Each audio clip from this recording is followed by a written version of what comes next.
আজ সাক্ষ্যদীপ আর চারু এঙ্গেজমেন্ট। সবাই অনেক আনন্দ করতে থাকে। অন্যদিকে রূপা কুমারকে চিনতে পারে। রূপা সবাইকে বলে ওই দিন আমি কুমারকে দেখেছিলাম। এরপর কেউ সেটা জানতে ভিডিও শেষ পর্যন্ত দেখুন। আর কমেন্টে জানান আপনাদের এখন কেমন লাগছে। আর প্রতিদিন এরকম আপডেট পেতে আমাদের চ্যানেলটি সাবস্ক্রাইব করে আমাদের সাথেই থাকুন।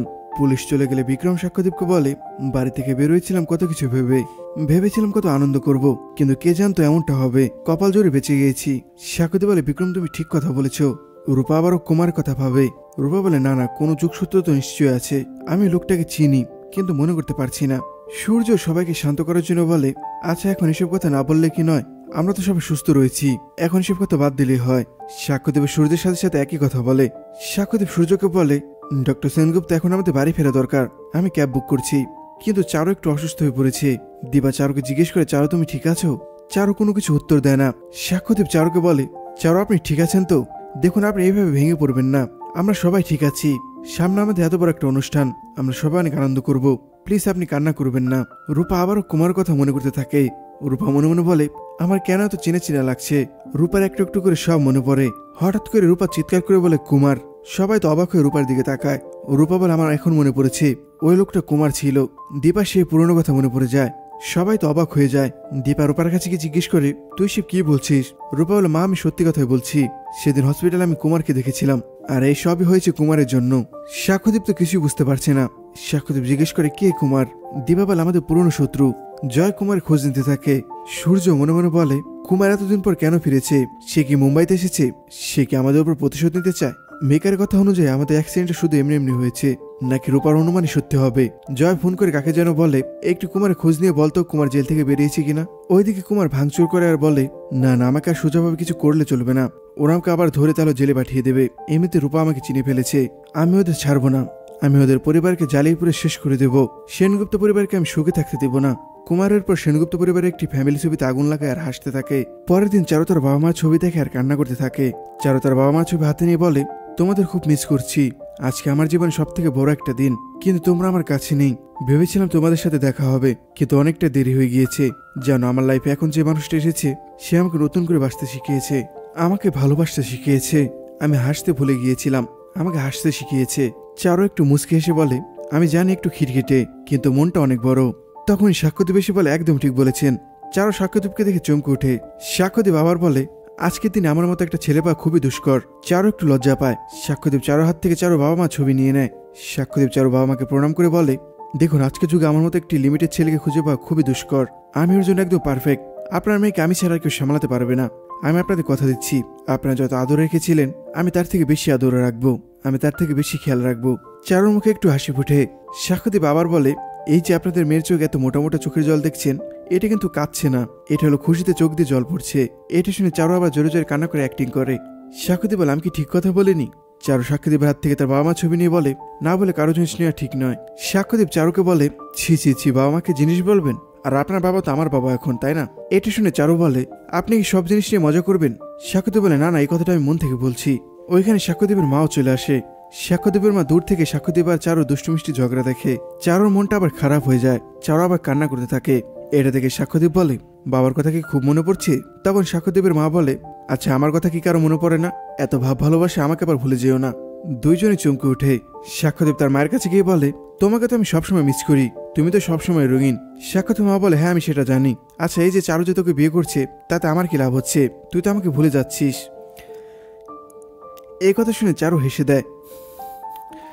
সাক্ষ্যদীপের মা বলে আমি এত বড় একটা সিরিয়াস কথা বললাম আর তুমি হাসছো? সাক্ষ্যদীপ বলে মা চারু তোমাকে বুঝে গিয়েছে। সাক্ষ্যদীপের মা বলে আমিও বুঝে গিয়েছি। সাক্ষ্যদীপ বলে কি বুঝেছো? সাক্ষ্যদীপের মা বলে এই যে তুই আগে মামা করে চিৎকার করতি, মা ছাড়া কিছুই বুঝতি না, কিন্তু এখন তো তোর আর আমার কথা মনেই পড়ে না। চারুকে পেয়ে তুই আমাকে ভুলে গিয়েছিস। এই কথা শুনে চারু আরো হাসে। সাক্ষ্যদীপের মাকে বলে মা প্লিজ অন্তত চারুর সামনে এসব কথা বলো না। সাক্ষ্যদীপের মায়ের পর চারুকে বলে আমি চারুর জন্য কিছু গয়নার কাপড় নিয়ে এসেছি, তুমি এগুলো পরবে আজকে। সাক্ষ্যদীপের মায়ের পর সাক্ষ্যদীপকে বলে তুই যা তো রুম থেকে বের হ। সাক্ষ্যদীপ বলে কেন বের হবো? সাক্ষ্যদীপের মা বলে আমার কিছু প্রাইভেট কথা আছে চারুর সাথে। সাক্ষ্যদীপের পর রুম থেকে বেরিয়ে যায়। চারু একটু ভয় পেতে থাকে। সাক্ষ্যদীপের মা বলে আরে ধুর ভয় পেও না, আমি তোমাকে বলতে চাই আমার ছেলেটাকে মন থেকে মেনে নিতে পারবে তো? সারা জীবন ওকে ভালোবাসতে পারবে তো? সুখী হবে তোর সাথে তুমি? আমি তোমাকে এসব কথা বলছি কারণ তুমি আমার ছেলের ব্যাপারে তেমন কিছু জানো না। আমার ছেলেটা অনেক কিছু সহ্য করেছে। চারু বলে আমি শুধু এতটুকু জানি আমাদের জন্য সামনে পুরো জীবনটাই পড়ে রয়েছে। ভগবান আমাদের আবার নতুন করে বাঁচার সুযোগ দিয়েছে, আমরা সবকিছু আবার নতুন করে শুরু করব। সাক্ষ্যদীপের মা বলে, মন থেকে বলো, তোমার মনে কোনো কিন্তু নেই তো? চারু বলে, না, আমার মনে কোনো কিন্তু নেই। সাক্ষ্যদীপের মা বলে, শেষ অব্দি ওর সাথে থাকবে তো? চারু বলে, হ্যাঁ থাকবো। সাক্ষ্যদীপের মা আবার বলে, সূর্যদীপার মতো ভালোবাসতে পারবে তো? চারু বলে, হ্যাঁ পারবো, নিজের সবটুকু দিয়ে আমি চেষ্টা করব। সাক্ষ্যদীপের মা বলে, তোমরা দুজন খুব ভালো থাকো, অনেক সুখী হও। অন্যদিকে সূর্য দীপাকে নিয়ে আবার হসপিটালে যায়। সূর্য খেয়াল করে দীপা কি যেন ভাবছে। সূর্য দীপাকে বলে, তুমি এখনো কুমারের কথা ভাবছো? দেখো, আমরা তো খোঁজ নিলাম, সত্যি যদি কুমার বেরিয়ে থাকে তাহলে কুমার ছাড়া পাবে না। এখন আমরা যেখানে এসেছি সেইটা না এখন ভাবো। সূর্যের পর দীপাকে হসপিটাল সব বিষয়ে বলে। ওইখানে কুমারের লোক এসেছে। কুমারের লোকেরা লুকিয়ে লুকিয়ে ওদের কথা শুনে। সূর্য আবার দীপাকে বলে, আচ্ছা, আমরা এই হসপিটালের পাশে আমাদের একটা ফ্ল্যাট করব, শেষ বয়সে আমরা ওখানে কাটিয়ে দেব। দীপা বলে, আর মেয়েরা? সূর্য বলে, মেয়েরা তো থাকবেই, হ্যাঁ মেয়েদের ইচ্ছে, মেয়েরা যদি আমাদের সাথে থাকতে চাই থাকবে, না হলে অন্য কোথাও থাকবে, কিন্তু এটা ফাইনাল, তুমি আর আমি ওখানে থাকবো। দীপার মনটা আবার খারাপ হয়ে যায়। দীপা বলে, আমি শুধু ভাবছি কালকে আমাদের সাথে কি ঘটনাটা ঘটলো, অনেক বড় ক্ষতি হতে পারতো আমাদের, ওইসব ভেবে আমার আবার ভয় করছে। সূর্য দীপাকে বলে, আমরা আমাদের জীবনে কম স্ট্রাগল করিনি দীপা, রূপা অনেক স্ট্রাগল করেছে, হতে পারে রূপা ভুল দেখেছে। দীপা বলে, তাই বলে এত বড় ভুল? সূর্য দীপাকে বলে, ওটা যদি কুমার হয়েও থাকে তাও আমাদের কোনো ক্ষতি করতে পারবে না, কারণ আমরা একে অপরকে কথা দিয়েছি, আমরা আর কেউ কাউকে ভুল বুঝবো না, সবাই সবার হাত ধরে থাকবো। দীপা সূর্যকে বলে, এই হসপিটালটা বানিয়ে আপনি আমার একটা স্বপ্ন পূরণ করে দিয়েছেন। সূর্য বলে, আসলে দীপা, হসপিটাল তো তোমার নামেই, তাই যে পর্যন্ত আমি তোমাকে সবকিছু না বলতে পারছি হসপিটালের ব্যাপারে, আমার মনে শান্তি লাগছে না। হাজারো তোমারও তো একটা মতামত রয়েছে। দীপার পর সূর্যকে বলে, আচ্ছা, আমি একটু বাচ্চাদের সেকশনে গিয়ে দেখতে পারি? সূর্য বলে, অবশ্যই যাবে। সূর্য বলে, অবশ্যই যাবে, তোমারই তো হসপিটাল। দীপা বাচ্চাদের সেকশনে গিয়ে দেখে দুটো বাচ্চা অসুস্থ হয়ে শুয়ে রয়েছে। দীপাকে তাদের মাথায় হাত বুলিয়ে দেয়। দীপা বাচ্চাগুলোকে বলে, সব ঠিক হয়ে যাবে, তোমরা তাড়াতাড়ি সুস্থ হয়ে উঠবে, একদম ভয় পাবে না। বাচ্চাগুলোকে দেখে দীপার মনটা একটু খারাপ হয়ে যায়। দীপা মনে মনে বলে, ঠাকুর তুমি এই বাচ্চাগুলোকে দেখো, সব বাচ্চা যেন সুস্থ হয়ে তার মার কোলে ফিরে যেতে পারে। দীপা আবার সূর্য কাছে গেলে সূর্য বলে, আমাদের এখান থেকে শপিং মলে যেতে হবে, আমরা ভুলে যাচ্ছি ওদিকে একটা বিয়ে রয়েছে। সূর্য দীপা এরপর শপিং করতে যায়। সন্ধ্যায় শুরু হয় সাক্ষ্যদীপ আর চারু এঙ্গেজমেন্ট পার্টি। সবাই সুন্দর করে সাজুজ করে এসেছে। সাক্ষ্যদীপ রেডি হয়ে আসে, তখন ওখানে সাক্ষ্যদীপের মাও চলে আসে। সাক্ষ্যদীপের মাকে বলে, তোমাকে তো সুন্দর লাগছে। এটা শুনে তো সাক্ষ্যদীপের মা খুশি হয়। সাক্ষ্যদীপ আবার তার মাকে বলে, আচ্ছা, এখানে ঠিক আছে, নিজেদের জায়গার ভিতরে আমরা সবকিছু ঠিক করেছি, কোথায় আর দূরে যাব, এমনিতে অনেক সুন্দর করে সাজানো হয়েছে। এটা শুনে সাক্ষ্যদীপের মা বলে, আচ্ছা, ফুলসজ্জা তো বাড়িতে করবি?